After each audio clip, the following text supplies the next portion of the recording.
तिकडे पूर्व विदर्भात काँग्रेसला आणखीन एक मोठा धक्का बसलाय। चंद्रपूर जिल्हा काँग्रेसचे माजी अध्यक्ष आणि तेली समाजाचे विदर्भातले नेते प्रकाश देवतळे यांनी काँग्रेसचा राजीनामा दिलाय। काँग्रेसमध्ये हुकुमशाही आणि परिवारवाद तसं दिशाहीन नेतृत्व आहे, त्यामुळे आपण राजीनामा देत असल्याचं प्रकाश देवतळे यांनी म्हटलंय। आम्ही जे आहे काँग्रेस पक्षाकडे सीट मागितलेली होती, तेली समाजाला एक सीट देण्यात यावी म्हणून, परंतु आम्हाला असं लक्षात आलं की पूर्व विदर्भातूनही सुद्धा एकही तिकीट सीट जी आहे तेली समाजाला देण्यात आलेली नाही आहे आणि राज्यातील नेतृत्व आणि जिल्ह्यातील नेतृत्व हे जे आहे आम्हाला आमचं राजकीय भविष्य जे आहे संपवण्याचं काम जे आहे सुरू आहे असं आम्हाला जाणवायला लागलं, म्हणून मी काँग्रेस पक्षाचा सदस्याचा राजीनामा दिलेला आहे। मुख्यमंत्री एकनाथ शिंदे आणि उपमुख्यमंत्री देवेंद्र फडणवीस तसंच अजित पवार पुन्हा एकदा त्यांनी शरद पवारांवर एकत्रितपणे बात दिली आहे। या तिघांनी मिळून विजय शिवतारे यांचं बंड थंड केलंय। त्यानंतर आज पुन्हा एकदा शिवतारे यांनी देवेंद्र फडणवीस यांची भेट घेतली। राजकारणात कुणीच कुणाचा कायमचा शत्रू किंवा मित्र नसतो असं सूचक वक्तव्य शिवतारे यांनी केलं। दरम्यान यावेळेला मतदारसंघातल्या लोकांच्या भावना मी या तीनही नेत्यांना कळवल्याचं शिवतारे यांनी आवर्जून सांगितलं। बैठकीत काय झालं याची माहिती उद्या कार्यकर्त्यांसमोर मांडणार असल्याचंही त्यांनी नमूद केलं। दुसरीकडे गरज असल्यास पुन्हा एकदा प्रमुख कार्यकर्त्यांना घेऊन मुख्यमंत्र्यांना भेटणार असंही शिवतारे म्हणाले।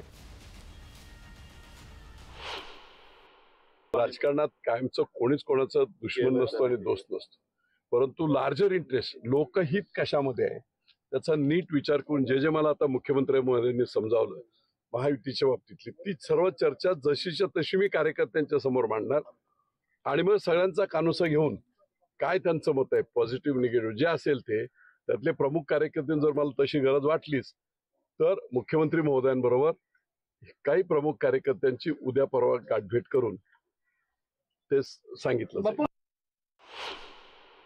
भोर, इंदापूर, दौंड, बारामती, पुरंदर सर्व ठिकाणचे प्रमुख कार्यकर्ते जे इतके ऍक्टिव्ह होते की अतिशय शक्तिशाली असे आणि ग्राउंड लेवलवर काम करणारे सगळे कार्यकर्ते होते, त्या सगळ्यांना उद्या बोलवलं गेलं, फक्त पुरंदरची नाही सर्व ठिकाणची।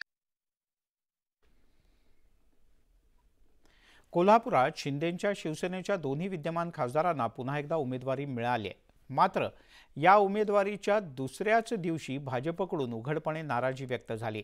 महायुतीतील मित्रपक्षांच्या विरोधाचा अंतर्गत सामना या दोन्ही उमेदवारांना करावा लागणार असं दिसतंय। भाजप दोन्ही सेना उमेदवारांवर नाराज, जुनी मैत्री विसरा, काँग्रेसचं गुणगान थांबवा, भाजपचा मंडलिक आणि धैर्यशील मानेंना इशारा।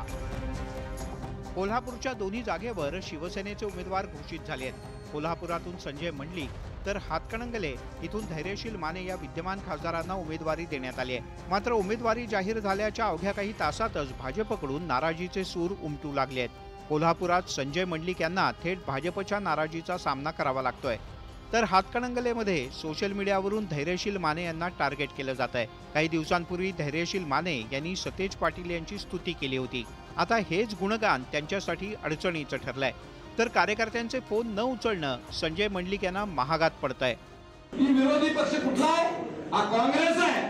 पहिल्यापासून काँग्रेस आपल्या विरोधात आहे। आता त्या काँग्रेसच्या, राष्ट्रवादी शरद पवारच्या किंवा उभाटाच्या कुठल्याही नेत्याचं गुणगान आपल्याला कुणीही गायचं नाही, तुमच्याकडे कुणी गायचं नाही। भाजपच्या नाराजीनंतर संजय मंडलिक यांनी भाजपच्या कार्यकर्त्यांची दिलगिरी व्यक्त करत या सगळ्या वादावर पडदा टाकण्याचा प्रयत्न केला, तर धनंजय महाडिक यांनी मध्यस्थी करत भाजपचे कार्यकर्ते एकदिलानं काम करतील असा विश्वास दिलाय। डबल इंजिनचं सरकार असल्यामुळे खऱ्या अर्थानं कोल्हापूर जिल्ह्यामध्ये विकासाचं अतिशय घोडदौड जोरानं सुरू आहे आणि हीच विकासाची घोडदौड पुढच्या काळामध्ये ठेवावी हा एक प्रमुख अजेंडा घेऊनच या निवडणुकीमध्ये आपण उभा आहे। निश्चितपणानं पुन्हा साहेब म्हणते गोष्ट खरी आहे, मी भाग्यवान आहे। प्रचाराचं नियोजन आहे की एकत्रितरित्या झालं पाहिजे आणि आम्ही तर ठरवले की भारतीय जनता पार्टीचा एक कार्यकर्ता एकही गाव शिल्लक सोडणार नाही, एकही मतदाराला भेटायचं सोडणार नाही, ही जबाबदारी तुमची आहे। बंधूंनो, आपण या निवडणुकीमध्ये मोठ्या भावाची जबाबदारी आपल्याकडे आहे, भाजपकडे मोठ्या भावाची।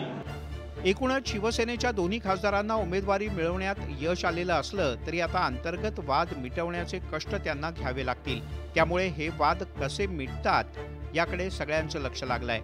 ज्ञानेश्वर साळोखे, न्यूज 18 लोकमत, कोल्हापूर.